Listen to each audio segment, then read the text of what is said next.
menghadap Ain Ka'bah. Ain itu betul-betul fisiknya Ka'bah.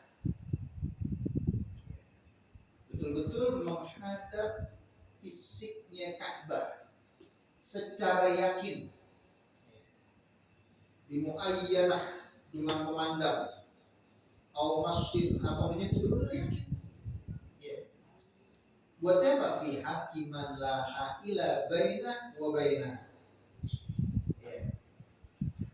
Bagi orang yang antara dia sama Ka'bah gak ada penghalang. Saudara kita tuh yang lagi haji, yang lagi umroh, ya betul-betul Ka'bah depan mata dia. Maka sholatnya betul-betul harus menghadap fisiknya bangunan. Karena antara dia sama Ka'bah tidak ada penghalang. Audhanan atau berdasarkan dugaan kuat. Ya, dugaan kuat. Fi hakiman bainah wa bainaha ha'il. Bagi orang yang antara dia dan Ka'bah ada penghalang. Kita ini cuma menghadap arah. Sifatnya masih dunia. Dugaan saya mah kemarin ini, dugaan saya kemarin di Kompasanya sekitar berapa tuh? 292 sampai 295. Itu boleh pilih deh. Indonesia itu segituan. Berarti kan sifatnya dunia disangkakan. Terus apalagi di rumah ada yang sekedar miring, ada yang miring banget, ada yang tutup ke arah barat gitu. Ada yang masjid musolahnya udah ngadep kiblat, dia masih miring juga.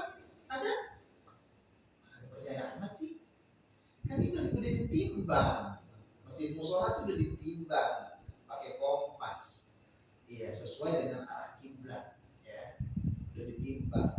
Dia nggak tuh miring lagi kalau di rumah, ya disesuaikan sama arah musola masjid ini.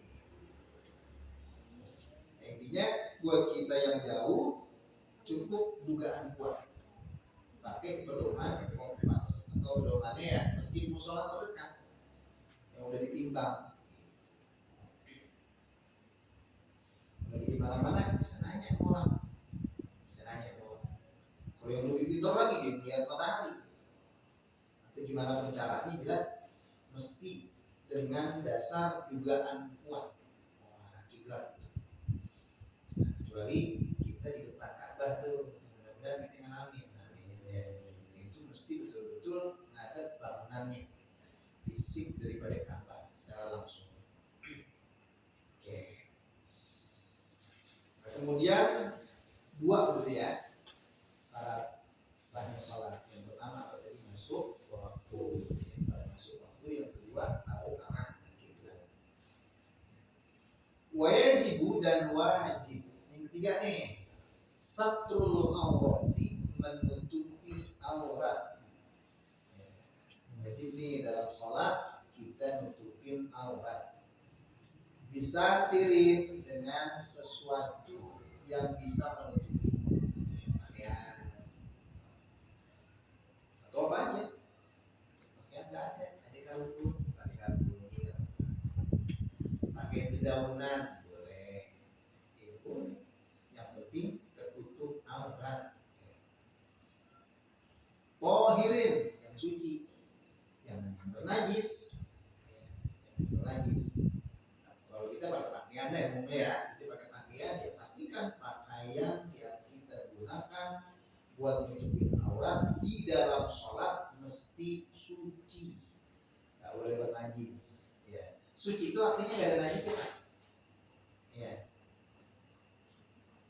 Bukannya kagak kotor, bukan, tapi nggak ada najisnya. Kotor mah apa? Ya, bedain tuh ya. Jadi suci itu artinya nggak ada najisnya, bukan kagak kotor. Kotor nggak apa-apa betul. Ya. Makanya kita lagi di mana-mana nih ya, habis macul, habis mudik, pokoknya gitu deh. Berdebu, pakaian kita berdebu, kotor, leduk deh. Iya, umpamanya banyak tuh ya. Saya sendiri termasuk lagi teman-teman nenek gunung nih, sholat di atas gunung, di Lokotan, tanah suci. Ya. lumpur sah, petani langsung sholat belum sah. Ya, cuman kalau memungkinkan buat dibersihin ya bersihin lah ada. Cuman ini kalau bicara sah, bicara fikih sah. Ya. Tanah itu bukan najis, lumpur bukan najis. Sah. Jelas ya. Jadi maksud suci ini tidak bernajis, bukannya kayak kotor nggak apa-apa. Keringat bau nggak apa-apa, bau nggak apa-apa. Kalau bicara fikih nih, bicara sah atau tidak sah. Tapi kalau bicara adab, kalau memungkinkan untuk pakai pakaian yang selain suci tapi bersih, tapi wangi, tapi lurus, disetrika, itu bisa kok. Bukan cuma pakai pokok juga, pakai gamis juga bapaknya. Pakai sorban juga, pakai udang juga, kalau bisa lagi, itu bisa lagi. Nggak apa-apa, sunnah tetap. Itu pakai sorban, pakai imamah, ya udah.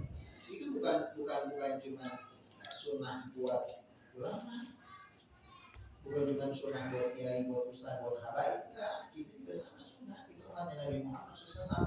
Cuma karena di kita itu ada kecenderungan, ya itu pakaian adalah pakaian keilmuan ya, menunjukkan keilmuan biar gak jadi fitnah ya kalau sholat di rumah dah.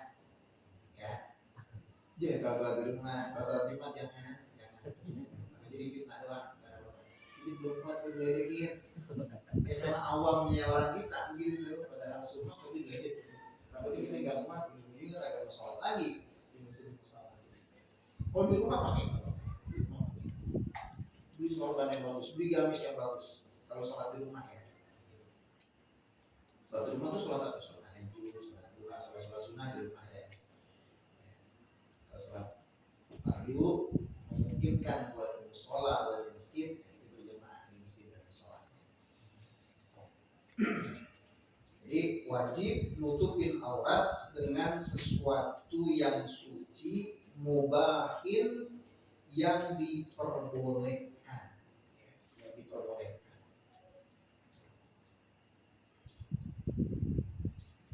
Harus sesuatu yang diperbolehkan nih, ada. Bisa nutupin aurat, suci dari najis, tapi kagak boleh, ada.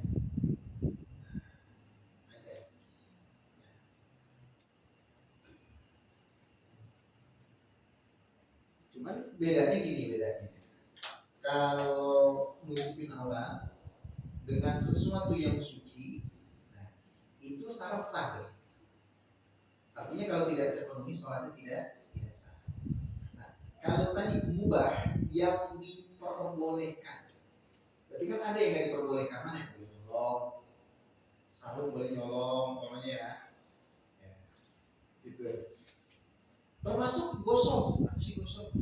Gosok itu aslinya gosok nih ya, ada mencuri, ada gosok. Kalau mencuri ngambil harta orang diam-diam. Kalau gosok terang-terangan, begal, malak, itu gosok tuh. Termasuk gosok, kata ulama, minjem barang orang kayak bilang-bilang, itu gosok juga tuh. Mentang-mentang umpamanya ke tempat umum kayak masjid itu, pakai sepatu, pakai sendal bagus, ke kamar mandi dia pakai sendal jepit, sendal orang, nggak bilang-bilang gosok itu nggak boleh. Tapi kalau bicara sah, ya sah. Kita sholat pakai pakaian hasil gosok, minjem kayak bilang-bilang, atau boleh nyolong. Kalau bicara sah. Lakin ma'al ismi wa adabis sawab, tapi berdosa dan nggak ada pahalanya. Percuma. Jadi kalau bicara sah ya, sah. Secara fikih sah. Yang penting nutupin aurat, tidak bernajis, sah. Ya. Tapi berdosa dan tidak berpahala. Saya sih gak ada sama termasuk nih di dalam kitab Sholal Taufik itu ada hadis yang artinya begini, Barang siapa sholat dengan pakaian seharga 10 dirham, anggap 100.000 ya. Nah harus lo pakaian 10.000 sekarang ya, apalagi 1.000. Anggap 100.000 dia pakaian itu 100.000 rata-rata segitu. Siapa orang sholat dengan pakaian seharga 10 dirham, anggap 100.000, 10%-nya ya, itu 1 dirhamnya atau 10%-nya dari barang haram, hasil riba umpamanya nih ya, pokoknya barang haram aja 1%-nya, 10%-nya, maka tidak diterima sholatnya. Kalau bicara sah, tidak diterima ya. Beda ya, sah sama diterima itu beda. Kalau sah itu kaitannya sama fikih. Kalau sah kita bisa nilai, kita bisa mengukur. Bicara sah, orang ngaji bisa nilai, bisa mengukur. Kita bisa contreng nih, sholat kita sah atau enggak. Bisa kita. Dulu kita udah sesuai nih, ya rukunnya kita tahu, kita kerjain sesuai, kita contreng dulu, oke, sholatnya berkiblat, contreng bisa kita. Kalau bicara sama, sah saya yakin. Dan masih yakin. Tapi kalau bicara diterima nggak diterima, kita nggak bisa contreng gitu. Apalagi buat nilai orang nggak bisa. Itu haknya Allah Ta'ala. Tapi kita bisa mengupayakan ya, dengan cara diantaranya tadi itu ya, jaga adab, jangan pakai sesuatu yang haram untuk ibadah. Diantaranya itu termasuk ikhlaskan hati, jangan ada riya gitu. Jangan ada ujub, bangga diri ketika ibadah, jangan ada kesombongan. Berat gitu ya. Kita nggak bisa nyontreng kalau itu mah udah ikhlas, itu sombong banget. Nggak bisa kita nyontreng. Orang kalau ngaku udah ikhlas, sombong itu. Sombong itu boleh.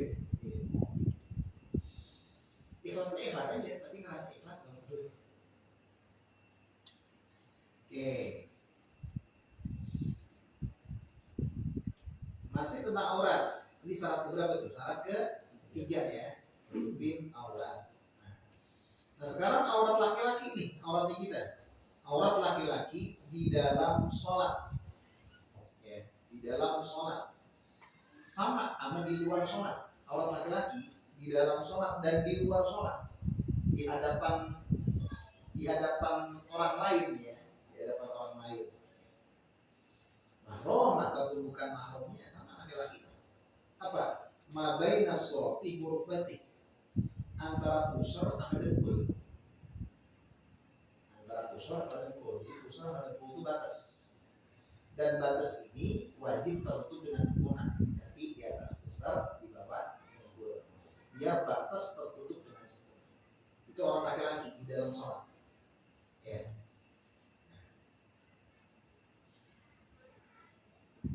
Begitupun aurat laki-laki di hadapan orang lain. Begitu juga auratnya laki-laki. Pokoknya antara pusar dan dengkul.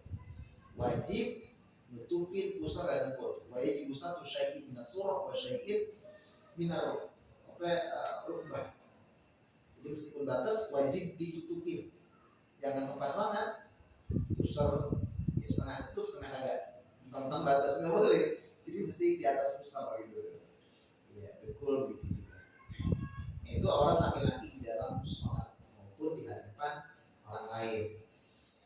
Nah, wa auratu fil khalwat. Ini keluar dulu dari sholat nih. Aurat laki-laki fil khalwat, lagi sendiri. Lagi nggak ada siapa-siapa, lagi di kamar. Asau atani, dua kemaluan. Aurat laki-laki lagi sendiri, nggak ada siapa-siapa di kamar. Itu dua kemaluan. Jadi kalau lagi sendiri haram bugil.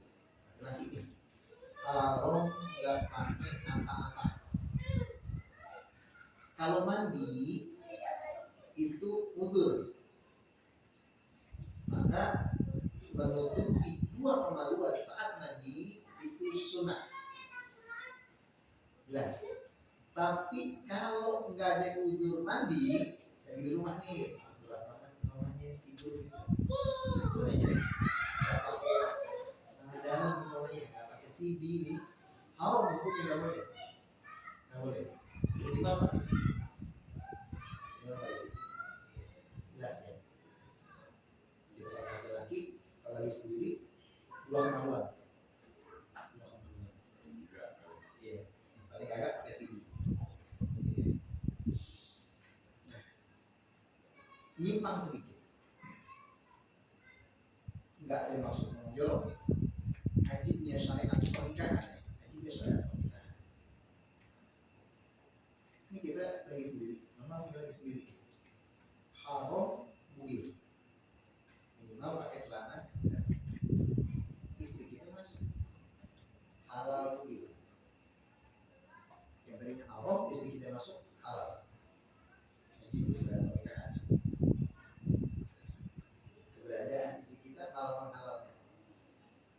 Musuh haram, gimana? Ya, istri kita masuk nih, istri kita malah halal, nggak haram. Syariat pernikahan agung banget ya, sesuatu yang mulia banget pernikahan. Menghalalkan sesuatu yang haram. Itu diantaranya ini, salah satu contoh PJUD hubungan badan ya. Iya, menghalalkan itu yang tadinya haram, yang tadinya perzinahan, menjadi ibadah yang luar biasa. Nah, itu aurat laki-laki di dalam sholat aja dulu ya, di dalam sholat antara pusat sama yang dulu. Wa auratul mar'ah, dan aurat perempuan al-hurrah yang merdeka, bukan budak. Budak kita nggak bahas, kita skip karena nggak ada lagi perbudakan saat ini. Sogirotan kanat atau kabirotan, mau yang kecil, mau yang gede. Bisolati di dalam sholat, jadi orang perempuan di dalam sholat. Wa inda rijalil ajanib, dan di hadapan laki-laki yang bukan mahram. Ya, laki-laki yang bukan mahram, mari kita udah bahas mahram ya. Ini bukan mahram nih, orang lain. Jami ubadaniha, seluruh badannya. Orang perempuan nih di dalam sholat maupun di hadapan laki-laki yang bukan mahram, seluruh badannya. Ya. Hatta batinil qadami, termasuk telapak kaki. Telapak kaki nggak berarti. Makanya akhwat-akhwat pada pakai kaos kaki sekarang cakep. Ya. Mau gitu mestinya. Termasuk nih batinil qadam, telapak kaki termasuk di aurat. Yang dikecualikan artinya boleh kelihatan di dalam sholat, termasuk di hadapan yang bukan mahram, ilal wajah wal kafaini, wajah sama dua telapak tangan doang yang boleh kelihatan. Boleh betul. Ya, muka boleh kelihatan. Nah, sama dua telapak tangan. Telapak tangan itu bukan cuma ini, Pak. Yang telapak tangan nih, ini juga telapak tangan. Ini boleh kelihatan. Ini disebutnya batin telapak tangan, perut telapak tangan. Ini dokrul kafen, atau punggung telapak tangan. Ya. Jadi bukan cuma ini yang boleh kelihatan, ini juga boleh di batas ini. Pergelangan batas ini. Nah, pergelangan batas. Pergelangan itu batas, artinya wajib ditutupi. Tadi muka nih. Muka. Nanti istrinya yang nggak lihat saya nggak tahu. Ini muka. Muka ini boleh kelihatan. Ya. Terus batasan muka ya sama kayak babu, dari tempat punya rambut sampai dua dagu dari sini nih, ya. Di sini. Nah, bedanya sama babu, kalau babu untuk menyempurnakan basuhan lewatin ke sono. Dalam bab nutupin aurat, untuk menyempurnakan menutupi aurat, tutupnya ke sono. Bukannya boninya kelihatan oleh mukena. Iya, kupingnya kelihatan, dagu di dagu. Makanya sekarang alhamdulillah tuh ya, berkat medsos kita bisa dapat tutorial dari ulama-ulama top, ya, ulama-ulama besar, ini ulama-ulama yang mutabar, ulama Ahlussunnah wal Jamaah. Ya. Dan kalau logo kamu kan cuma percaya gitu ya. Pas kita lihat Raja Buya Yahya, terus Habib Fulan, Kiai Fulan, oh Aku percaya. Toh, nih kalau mau kena tuh yang begini nih, jangan begini mau kena, jangan ini kan jangan kelihatan nih. Ya kalau soal kan sih, jangan gitu tuh. Jadi mesti nutup gitu, kasih tahu. Ya, mesti gitu. Ya, intinya dagu lewatin, ini lewatin semua. Kalau masih duduk, lewatin di sono. Kalau nutupin aurat, lewatin di sini. Rasul kena gitu. Jadi kalau ini kelihatan ini kena nih, maka tidak sempurna. Ini aurat. Ini aurat. Kasih tahu nanti. Jadi, itu hanya itu yang boleh kelihatan dari perempuan. Seluruhnya kan. Telapak tangan, batasan pergelangan itu pun lewatin. Syukur-syukur mau kenanya yang nggak kelihatan ini, bukan nyambung, ya bukan nyambung. Itu juga usah kelihatan juga, nggak harus nyambung. Kenapa ya lebar, jalan banget orang tetap kelihatan ya, meskipun ini boleh kelihatan, tapi tetap kena perhatiin di jalan nanti sampai kelihatan ya. Iya, tetap kelihatan. Nah, itu contoh. Ya tinggal di sini biasanya PR di sini, PR di sini biasanya. Mesti yang begitu tuh. Nah, mestinya biar betul-betul tertutup auratnya dengan sempurna. Itu udah paling enak nih, udah paling enak. Kalau bicara sama pakai sarung dong jadi gitu. Nggak pakai koko lagi, pakai sarung dong aurat sana. Nggak pakai koko ya, nggak pakai baju boleh gitu, pakai sarung doang, pakai celana. Yang penting ke atasnya nutupin dengkul, ke bawahnya pusar, ke bawahnya nutupin dengkul, boleh. Cuma kalau bicara adab, kagak beradab bisa. Kita nggak ada PRT aja nggak berani, malu gitu, malu. Saya umpamanya dipanggil Pak RT, saya ke rumah beliau, pakai celana doang kagak berani saya. Kalau berjamaah di depan kita pakai baju. Itu apalagi kita sholat sendiri aja baru banget banget, apalagi berjamaah. Begitu jadi imam ya. Kecuali darurat, ya. Tapi seandainya nggak darurat pun kalau bicara sah saya. Jadi kalau ngaji mesti fair, Sah nggak sholatnya sah aja, secara fikih sah. Ya. Cuma bicara ada, diterima nggak itu hak Allah Taala. Kalau memang udur, ya soal diterima Allah Taala. Kalau memang udur, yang menghadiri pakaian yang bersih atau di mana-mana darurat lah, kita nggak dapetin pakaian kecuali sekedar nutupin aurat, nggak apa-apa, malah hebat. Di saat itu masih ingat Allah Taala, masih mau sholat begitu hebat. Oke, selanjutnya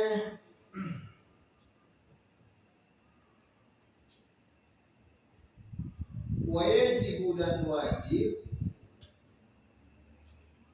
raf'un najasati, menghilangkan najis, minat thawbi, dari pakaian, wal badani, dan badan, wal makani, dan tempat sholat kita.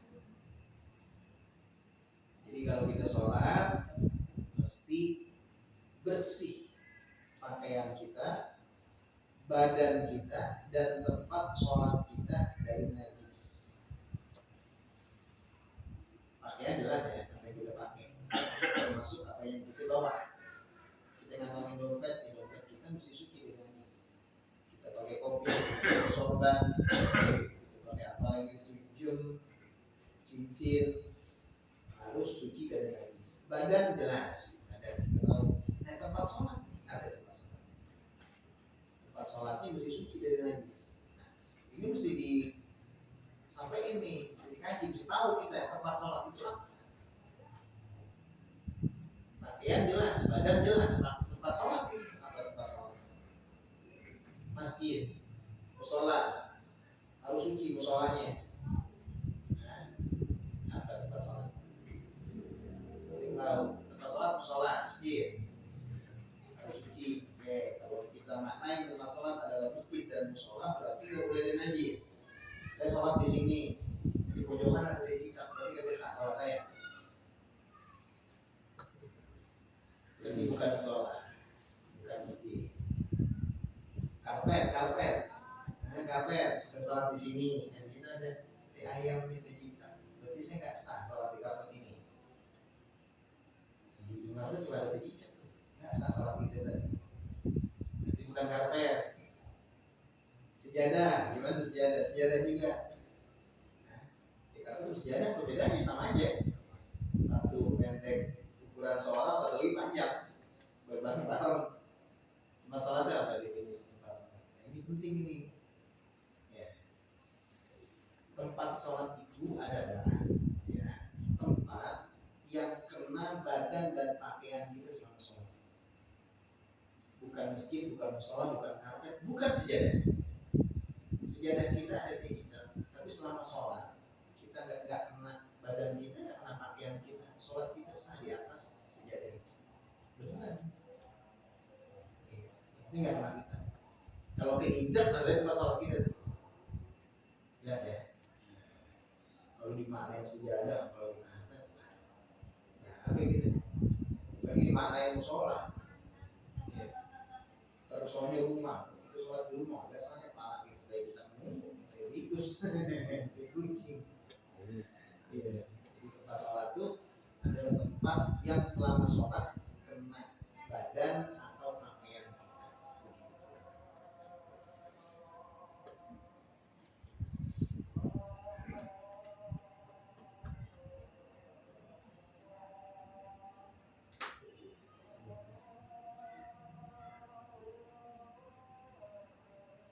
Kemudian wajibu 'alal qadir, wajib bagi yang mampu ayushalliyal fardhu qa'iman. Dia sholat fardu, dalam keadaan berdiri. Ya. Wajib bagi yang mampu sholat fardu berdiri. Ya. Sholatnya sholat fardu, tapi kagak mampu berdiri, nggak wajib berdiri. Mampu berdiri, tapi sholatnya bukan sholat fardu, sholat sunnah, nggak wajib berdiri. Jadi wajib berdiri itu yang pertama kalau dia mampu, yang kedua kalau sholatnya sholat fardu dua. Jadi kalau dia nggak mampu, meskipun sholat fardu nggak wajib diri. Dia bisanya duduk nggak bisa. Dia bisanya berbaring kanan, ya miring kanan, nggak bisa miring kiri, nggak bisa celentang. Ya, bahkan pesongoin ya, dia nggak bisa memberi isyarat dengan grup, dia nggak bisa beriku banget ya, pakai mata. Anggap dirinya melek, ruku merem, tidak melek lagi, sujud merem lagi. Bahkan kesonoinya lagi udah nggak bisa kasih jalan pakai mata, cuman hatinya masih waras, masih sadar. Sholat dalam hati. Tuh, jadi sholat boleh dalam hati, itu udah kayak begitu. Kalau belum kayak begitu jangan. Sholat di bang, nikmat tiap hari sholat. Hati-hati berzikir kepada Allah. Akimi sholat dizikri, dirikanlah sholat untuk mengingatku. Apa yang sholat? Nanti tiap hari zikir kepada Allah Taala. Nggak boleh. Boleh sholat dalam hati. Kalau udah begitu tuh, ya, yeah. Jangan salah. Selagi kita masih bisa diri kita, nggak bisa diri duduk dan seterusnya. Dan baru sholat dalam hati, sholat batin dia udah sholat begitu baru. Jadi nggak ada tuh ceritanya. Memang nggak sholat dobir, sholat batin dalam hati kan. Orang kayak begitu tuh, kata ulama tuh nggak nyampe kalau Ta'ala. Jadi kalau ada orang bilang saya sudah nyampe kepada Allah, ya sudah nyampe kepada hakikat, tapi ninggalin syariat, kata ulama saya lupa namanya, ya sampai bukan ke Allah, tidak sakor, neraka sakor. Ya. Jadi sholat dalam hati boleh kalau begitu tuh. Ya tapi kita ngalamin jangan apa deh, berat amat itu udah sholat kayak begitu dalam hati. Oh mak berarti ya. Saking sholat nggak boleh tinggal. Nah balik lagi tuh. Tadi wajib diri itu mampu dan sholat fardu. Nggak mampu meskipun sholat fardu nggak wajib. Sekarang mampu, tapi sholatnya sholat sunnah, nggak wajib juga diri Pak. Nggak wajib juga diri. Sholat sunnah boleh duduk, meskipun mampu. Kita nih kopiah hadiah. Mau duduk nih mampu, nggak ngapa-ngapa duduk. Segitu sih. Sholat tarawih. Buka 12 itu enggak.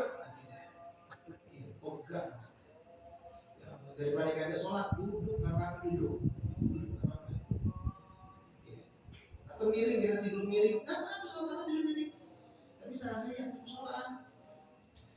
Jadi kita ntar ini ngajinya di mana nih orang? Habib disalahin nih sama saya nih. Iya, di rumah ada daripada nggak sholat bisa untuk enggak nih, enggak banget ini. Terawih duduk. Serius benar nggak apa-apa. Wajib bagi yang mampu pada sholat fardu untuk berdiri. Jadi kalau dia nggak mampu, meskipun fardu kalau berdiri, mampu tapi sholatnya sholat sunnah, dia nggak wajib.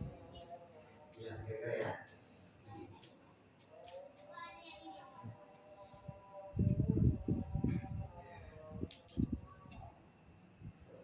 Kemudian ada juga tambahan sholat mesti suci dari hadas, ya, hadas kecil maupun hadas besar. Artinya kalau nggak punya wudhu dulu.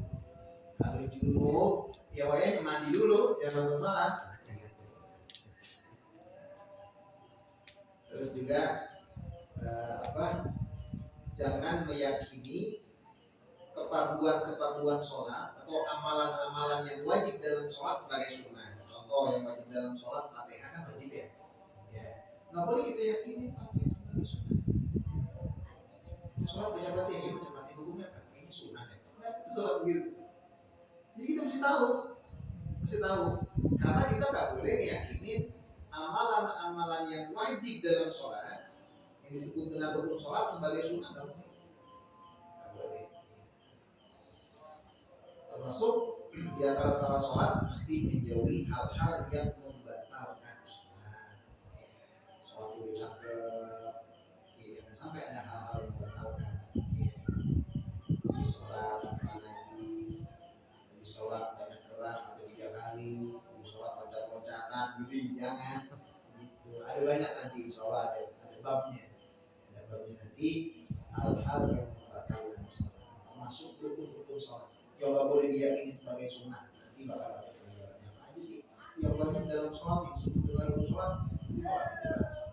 Ya, mungkin itu saja dari kami pada kesempatan kali ini. Kurang lebihnya minta maaf menjadi Allah. Mudah-mudahan kita tidak meninggalkan majelis yang dosa-dosa kita diampuni oleh Allah Subhanahu wa Ta'ala. Kesulitan kita Allah mudahkan. Yang sakit dari kita atau keluarga kita atau orang-orang terdekat, orang-orang tercinta, mudah-mudahan Allah angkat penyakit, Allah beri kesembuhan, dan segala hajat baik kita, hajat dunianya, hajat akhiratnya dijauhkan oleh Allah Subhanahu wa Ta'ala. Bismillahirrahmanirrahim. A'udzu billahi minasyaitonir rajim. Bismillahirrahmanirrahim. Alhamdulillahi rabbil alamin. Arrahmanirrahim. Maliki yaumiddin. Iyyaka na'budu wa iyyaka nasta'in. Ihdinas siratal mustaqim. صراط